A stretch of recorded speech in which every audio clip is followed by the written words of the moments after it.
नमस्कार विद्यार्थी मित्रांनो, दिस इज युअर वीकन सर.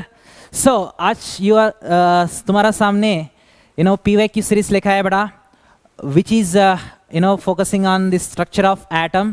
ओके ना. सो स्ट्रक्चर ऑफ एटम में पिछले 5 साल से जो क्वेश्चंस आए थे हमें ऑब्जर्व करेगा तो लेवल 1 लेवल 2 क्वेश्चंस ज़्यादा आए बेटा. लेवल 1 के मैक्सिमम क्वेश्चंस आए थे और वो भी क्वेश्चंस भी कहाँ से फोकस कर रहे देखो बेटा. They are focusing on quantum numbers, the last portion of the structure of atom, that is quantum numbers and rules to fill the electrons. Okay. तो ऑफ रूल हंस रूल जो है ना बेटा, पाउली एक्सक्लूजन प्रिंसिपल, उस पर ज़्यादा focus किए थे. ओके ना. और उसके सामने का जो बोर्स एटॉमिक थ्योरी है ना, और hydrogen spectrum and electronic transition, उस पर ज़्यादा क्वेश्चंस पिछले 5 साल में उतना ज़्यादा नहीं आए थे. उसके पहले आए हो गए लेकिन पिछले 5 साल में ऑब्जर्व करेगा तो नहीं आए थे. Okay. And not only this, और इस पे जो कॉन्सेप्ट्स है एक बार मैं बताऊंगा और हमें किस पे फोकस करना है कि मैं वो भी डिस्कस करूंगा. सो पहले तो कॉन्सेप्ट्स क्या है बेटा, Bohr's atomic theory, Bohr's atomic theory. Next, second one we have hydrogen spectrum and different electronic transitions. इसमें जो होते हैं electronic transitions, इस पे questions आ सकते हैं. Okay. Next, fourth one electronic transition के बाद absorption spectrum, emission spectrum, emission spectrum. Okay. इस पे भी क्वेश्चंस आ सकते हैं. Okay. Next, Einstein's equation. Einstein equation में फोटो इलेक्ट्रिक इफेक्ट. ओके. तो ये इंपॉर्टेंट कॉन्सेप्ट है बेटा. Next, sixth one we have to discuss about de Broglie wave equation. Okay. So इस पे मैक्सिमम क्वेश्चंस इसमें से ज़्यादा अभी तक तो 5 years के पहले आए होंगे, लेकिन ये 5 years में तो ये क्वेश्चंस नए आए बेटा. ओके ना. बोल तो ज़्यादा क्वेश्चन नए आए. इस पे ये क्वेश्चन आया था लेकिन ज़्यादा क्वेश्चंस इस पे से नए आए थे. इसके बाद के कॉन्सेप्ट्स पे क्वेश्चंस आए थे. इसके बाद के कॉन्सेप्ट्स क्या है, rules to fill the electrons, quantum numbers. Okay. So उस पे क्वेश्चंस आए थे. और उसके बाद भी स्क्रोडिंजर वेव इक्वेशन है. स्क्रोडिंजर वेव इक्वेशन पे तो क्वेश्चन अभी तक नया आया. सो जो नया है ना, तुम्हें उस पे फोकस करना है इस बार. ओके ना. तो क्वेश्चंस किस पे नया रहे कि इसके पहले साल में, तो वो हमें फोकस करना बेटा. अब this year it may come 2021 में वो क्वेश्चंस आ सकते हैं. ओके ना. So that's why you need to focus on those concepts whatever I have written here. Okay ना. सो ये कॉन्सेप्ट से ज़्यादा फोकस करो इस बार 2021 में. मे बी ये क्वेश्चंस आ सकते हैं इसमें से. ओके ना. सो अब स्टार्ट करेंगे बेटा. जो क्वेश्चंस आए थे वो हमें डिस्कस करेंगे. देखो, वेरी सिंपल मेथड में वो क्वेश्चंस को कैसे सॉल्व करना है कि मैं बताऊंगा. वेरी सिंपल मेथड में. ओके ना. So orbital having 3 angular nodes and 3 total nodes किसको रह सकते हैं. देखो, विच ऑर्बिटल को वैसा रह सकते हैं. 3 एंगुलर नोड्स. एंगुलर नोड का मतलब क्या है बेटा, एंगुलर नोड्स का फार्मूला क्या है, that is equal to L है. So number of angular nodes का फार्मूला क्या है, L है. ओके ना. सो दैट L का वैल्यू यहाँ पे 3 किसका हो सकता है, F ऑर्बिटल का L वैल्यू 3 होगा. सो इसीलिए F ऑर्बिटल को एंगुलर नोड्स, 4f को एंगुलर नोड्स कितने हैं, 3 है. 4f is having angular nodes 3. Angular nodes of 4f is equal to 3 है. Then what about its radial nodes कितने रह सकते हैं, स्पेरिकल नोड्स और radial nodes. Okay. I mean total nodes भी बोला ना, उधर टोटल नोड्स भी बोला था. टोटल नोड्स का फार्मूला क्या है बेटा, टोटल नोड्स का फार्मूला, रेडियल नोड्स नहीं पूछा तो टोटल नोड्स पूछा था, तो इसीलिए n-1 इसको यूज करके हम कर सकते. तो n वैल्यू कितना है, 4 है, तो 4 - 1 क्या हुआ, 3 है. सो टोटल नोड्स का फार्मूला n-1, एंगुलर नोड्स का formula L, and radial nodes का फार्मूला क्या है, n-L-1 है. n-L-1 है. तो उससे हम सॉल्व कर सकते हैं, बहुत इजी है. तो 3 दोनों भी 3 रहने वाला आंसर ओनली ऑप्शन C है. तो उसके बाद करेंगे बेटा next question, which one is wrong statement. तो अब ये स्टेटमेंट टाइप क्वेश्चन हमें we need to read the each and every point here. तो total orbital angular momentum of electron in s orbital is equal to 0. हाँ, so angular momentum का formula square root of L into L plus 1 into h by 2 pi, ये तो formula पता है हमको। तो L का वैल्यू एस ऑर्बिटल का L वैल्यू कितना बेटा 0 है, तो अब इधर 0 सब्स्टिट्यूट करो, ये पूरा भी क्या हो रहा है 0 हो रहा है। तो ये स्टेटमेंट जो दिए ये करेक्ट है। तो रॉन्ग स्टेटमेंट को हमें फाइंड आउट करने का है। तो देखिए बेटा next question, an orbital is designated by 3 quantum numbers while an electron in an atom is designated by 4 quantum numbers. तो इलेक्ट्रॉन को हमें बताना बोल तो 4 क्वांटम नंबर्स का जरूरत है, लेकिन ऑर्बिटल को बताना बोल तो 3 क्वांटम नंबर्स का जरूरत है। ये भी स्टेटमेंट करेक्ट है। ओके, ऑर्बिटल को बताने के लिए n value l value m value बस है नहीं, तो ऑर्बिटल को बताने के लिए n value l value m value बस है, लेकिन हमें इलेक्ट्रॉन को बताना बोल तो स्पिन क्वांटम नंबर्स का भी जरूरत है न, प्लस ऑफ माइनस ऑफ, वो भी डिफरेंशिएट कर रहे हैं ना। तो इसीलिए यहाँ पे this statement is also correct. Then third statement देखो बेटा, the electronic transition, the electronic configuration of nitrogen atom, nitrogen atom का इलेक्ट्रॉनिक कॉन्फ़िगरेशन क्या है।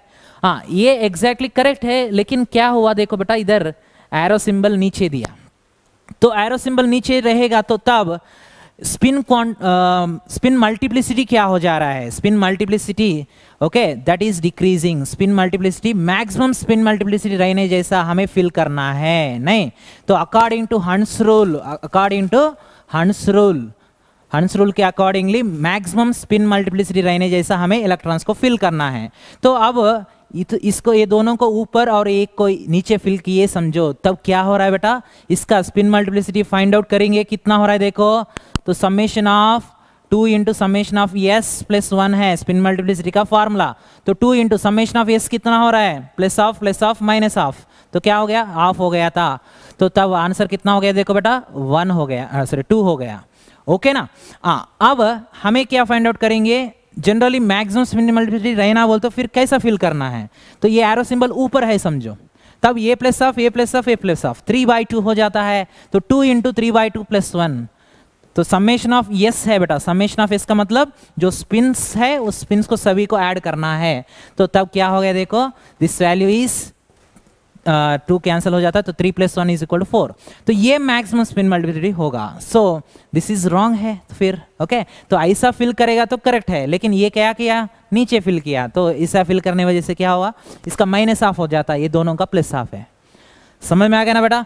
Next the value of m value for dz square का m वैल्यू क्या होगा 0 ही होगा, ये तो पक्का करेक्ट है। ओके हाँ, सो बीच में लिखते हम ओके d ऑर्बिटल्स जनरली कितने हैं 5 है, तो उसको हमें कहाँ लिखते हैं बेटा बीच में ही लिखते हैं।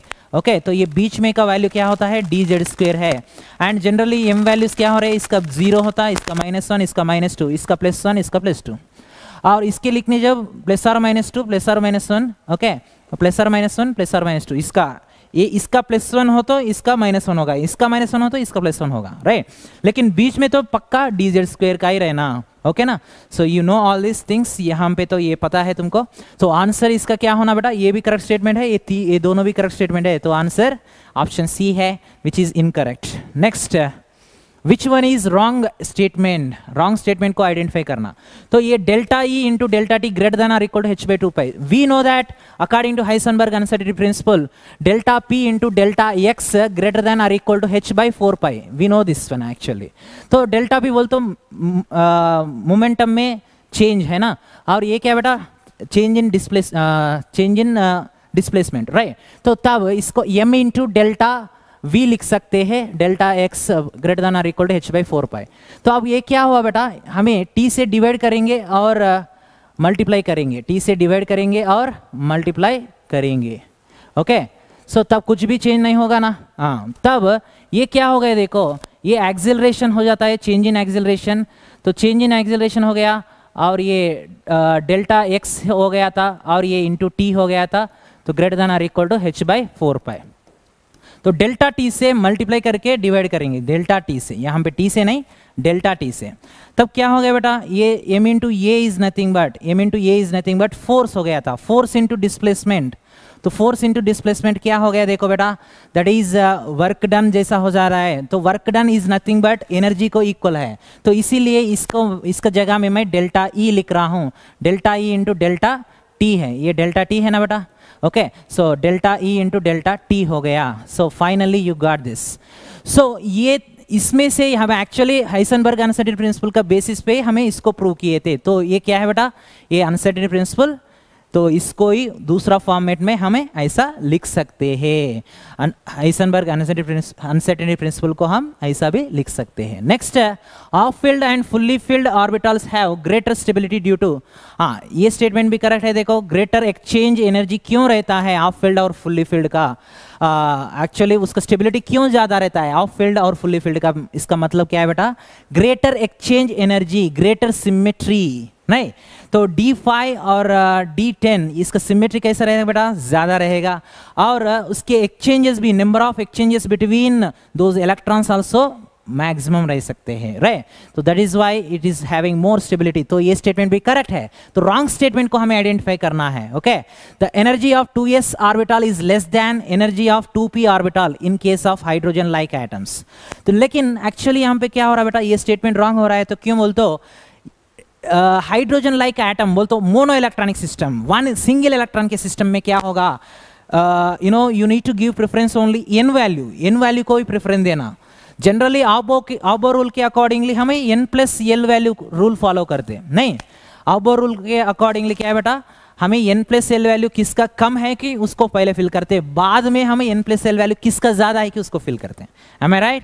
सो अब मोनो इलेक्ट्रॉनिक सिस्टम में हम आबो रूल फॉलो नहीं करते हैं, देखो बेटा, ओके। तो hydrogen like system, mono electronic system like hydrogen, helium plus, okay, lithium +2, तो ये सभी केस में भी हमें कैसा लिखते बोल, तो फर्स्ट n वैल्यू 1 है, n को ही प्रेफरेंस देते, ओके, n वैल्यू 1, तो इसमें फर्स्ट 1s ऑर्बिटल है।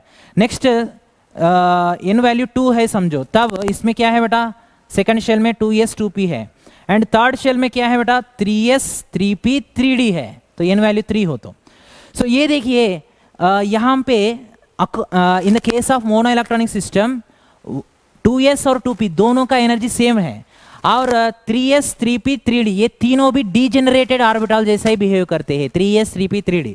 सो हमें सिर्फ n वैल्यू को ही प्रेफरेंस देना पड़ता है इसका केस में, ओके ना। मोनो इलेक्ट्रॉनिक सिस्टम के केस में हमें n वैल्यू को ही प्रेफरेंस देना, और मल्टी इलेक्ट्रॉनिक सिस्टम लाइक 2 और 3 इलेक्ट्रॉन्स, 2 और मोर इलेक्ट्रॉन्स, उसके सिस्टम में हमें क्या यूज करना पड़ता है, आबो रूल यूज करना पड़ता है, राइट।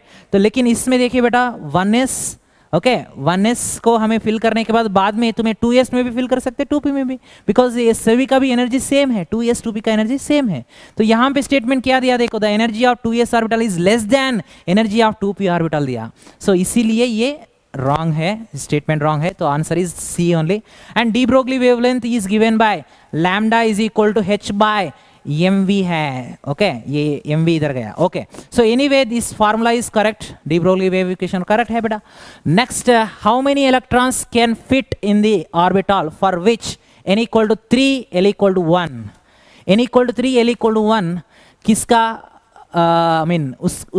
ये क्वांटम नंबर्स को सेटिस्फाई करते हुए, ये क्वांटम नंबर्स को सेटिस्फाई करते हुए कितने इलेक्ट्रॉन रह सकते हैं। तो n equal to 3 l equal to 1, इसका मतलब 3p है ना, l इक्वल टू 1 किसका होगा बेटा, p ऑर्बिटल का होगा। सो तब यहाँ पे 3p में जनरली p सब शेल में कितने इलेक्ट्रॉन्स हमें फिल कर सकते हैं, जरूर हमें 6 इलेक्ट्रॉन्स को फिल कर सकते हैं। तो ऑप्शन b इज करेक्ट है, वेरी सिंपल, ओके।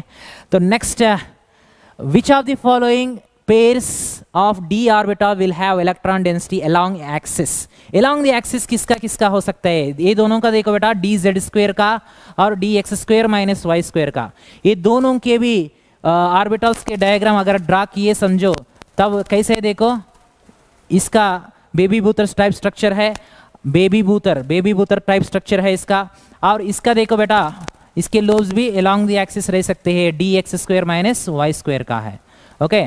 तो ये x एक्सिस y एक्सिस, ये z एक्सिस है, ओके ना। हाँ, सो अब ऑब्जर्व करेगा तो तब तुमको क्या समझ में आ गया था, ये दोनों का भी लोब्स कैसे है बेटा, दो ऑर्बिटल्स का भी लोब्स अलोंग द एक्सिस है, और रिमेनिंग का ऑब्जर्व करेगा तो अलोंग द एक्सिस नहीं है, ओके ना। सो रिमेनिंग का in between the axis, dxz का dyz का कैसे रहते, उसके lobes in between the axis रह सकते हैं। Next, 2 electrons occupying the same orbital और डिस्टिंग्विश्ड बाय, सेम एक ही ऑर्बिटल में रहने वाले इलेक्ट्रॉन्स किससे डिफ्रेंशिएट होते हैं? डेफिनेटली उसका स्पिन क्वांटम नंबर ही डिफरेंट होना है हमें, राइट? तो उसका स्पिन क्वांटम नंबर एक का प्लस हाफ होता है, दूसरा का माइनस हाफ होगा, तो आंसर ऑप्शन बी है। ओके, नेक्स्ट कितना सिंपल क्वेश्चन है देखो बेटा, very simple, and they are mainly focusing on what concepts, last quantum numbers के कॉन्सेप्ट्स ही ज्यादा आ रहे हैं। देखो क्वांटम नंबर्स नहीं तो rules to fill the electrons, right? तो वही कॉन्सेप्ट्स पे यहाँ पे क्वेश्चन आ रहे हैं बेटा, राइट? सो अब देखिए, देखो ये rules to fill the electrons है, देखो ये कॉन्सेप्ट वही है। तो हमें हंस रूल ऑफ रूल ही फॉलो करना है। इधर देखो, तो orbitals are arranged in the order of decreasing energy, the correct option is, okay? तो एनर्जी डिक्रीज होना है, तो 4d डिक्रीजिंग एनर्जी में हमें फिल करना है। तो 4d का एनर्जी कैसा है बेटा? तो इसका हमें क्या देखना पड़ता है? 4d के लिए n+l वैल्यू देखना पड़ता है। तो 4 + 2 कितना हो गया? 6 हो गया। नेक्स्ट 5p का n+l वैल्यू देखो बेटा, तो ये 5 + 1 दैट इज इक्वल टू 6 हो गया। नेक्स्ट 5f का कितना हो गया? 5 + 3 इज इक्वल टू 8 हो गया, ओके? एंड 6p का क्या हो गया? 6 + 1 7 हो गया। तो सबसे ज्यादा एनर्जी किसका है? 5f का है, सबसे ज्यादा 5f का है। उसके बाद n+l वाले किसका ज्यादा है? उसके बाद वाला 6p का है, ओके? नेक्स्ट उसके बाद किसका ज्यादा एनर्जी है बेटा? 5p का, नहीं तो 4d का। डेफिनेटली 5p का एनर्जी ज्यादा रहता, बिकॉज n+l वैल्यू अगर सेम हुआ समझो, तब हमें किसको प्रेफरेंस देते हैं? n वैल्यू को प्रेफरेंस देते। तो n वैल्यू किसका ज्यादा है कि उसका एनर्जी ज्यादा है? तो 5f के बाद 6p के बाद 5p है, तो आंसर इज ऑप्शन बी है, ओके ना? तो लीस्ट किसका एनर्जी रहता है? 4d का रहेगा। तो ये n+l वैल्यू का रूल है बेटा। Next the number of protons, neutrons and electrons in lutetium, ये है एटॉमिक नंबर 71 है। और ये एटॉमिक मास, इसको ये से रिप्रेजेंट करते हैं, इसको z से रिप्रेजेंट करते हैं हम। तो एटॉमिक मास का nothing but number of protons plus number of neutrons बोल के हमको पता है ना। तो number of neutrons find out करना बोल, तो न्यूट्रॉन्स का नंबर फाइंड आउट करने के लिए हम क्या करते बेटा? a - z करते। तो ये का वैल्यू 175 है, z का वैल्यू 71 है, तो इसका डिफरेंस 104 आ गया। सो 104 नंबर ऑफ न्यूट्रॉन्स है, ओके? और प्रोटॉन्स का नंबर कितना बेटा? उसका एटॉमिक नंबर जो है वही है, प्रोटॉन्स का नंबर 71 है, ओके? एंड इलेक्ट्रॉन्स का नंबर, प्रोटॉन्स का नंबर जितना रहता है इलेक्ट्रॉन्स का भी उतना ही रहना। न्यूट्रल एटम में जनरली क्या होगा बेटा? प्रोटॉन्स का नंबर कितना होता है कि इलेक्ट्रॉन्स का भी नंबर उतना ही होगा, okay? So answer is option A है। Next, which of the following series of transition in the spectrum of hydrogen atom falls in visible region? Visible region में generally Balmer series ही होगा। Lyman series actually ये actually UV का हो सकता है ना बेटा? Lyman series का मतलब क्या है बेटा? This is UV region में होगा, right?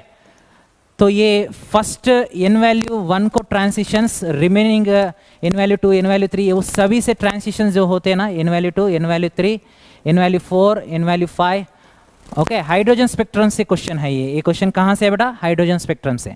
तो अब n वैल्यू 1 से जो ट्रांसिशन, n वैल्यू 1 को जो ट्रांसिशन होते हैं different you know, n value 4 से n वैल्यू 3 से, n वैल्यू 4 से बोल तो ये ट्रांसिशन है, n वैल्यू 3 से बोल तो ये ट्रांसिशन है, और n वैल्यू 2 से ट्रांसिशन ये है। तो डिफरेंट उसके एबो नंबर ऑफ ऑर्बिट से अगर ट्रांसिशन हो गए समझो, n वैल्यू 1 को ट्रांसिशन हो गए समझो, तब वो सभी भी लाइमन सीरीज हो जाते हैं एंड वो सभी भी यूवी रीजन में रहते हैं।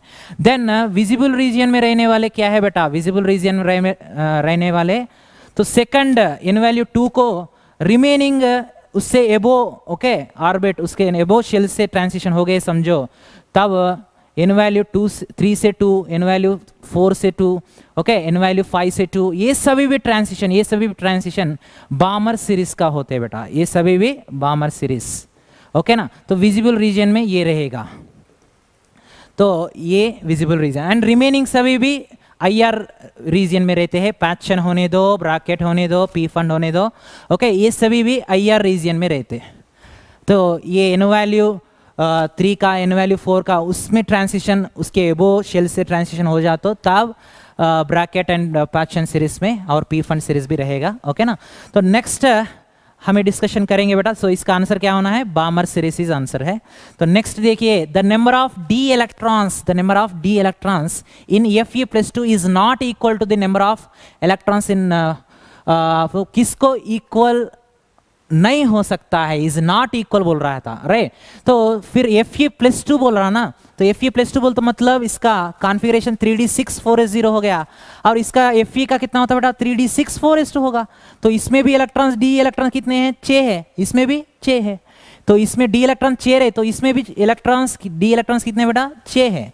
और इसमें पी इलेक्ट्रॉन्स, नियॉन में पी इलेक्ट्रॉन्स कितने रहते हैं, 3s2, एक्चुअली 2s2 2p6 है, नहीं इसका कॉन्फ़िगरेशन क्या है बेटा, लास्ट शेल का 2s2 2p6। तो इसमें पी इलेक्ट्रॉन्स कितने हैं, 6 है, तो ये भी आंसर नहीं होगा। एस इलेक्ट्रॉन्स इन मैग्नीशियम, तो 2s2 रहेगा बेटा, 2p6 और 3s2 भी है ना। तो s ऑर्बिटल में electrons 1s2 2s2 2p6 3s2 है मैग्नीशियम का कॉन्फ़िगरेशन। तो s ऑर्बिटल में इलेक्ट्रॉन्स कितने हैं बेटा, तो टोटल 6 इलेक्ट्रॉन्स है, तो इसमें भी इलेक्ट्रॉन 6 ही है। लेकिन इसमें देखो p इलेक्ट्रॉन्स इन 6 क्लोरीन, देखो तो p electrons in chlorine we need to count, ऐसा हमें पहले कॉन्फ़िगरेशन को लिख देंगे।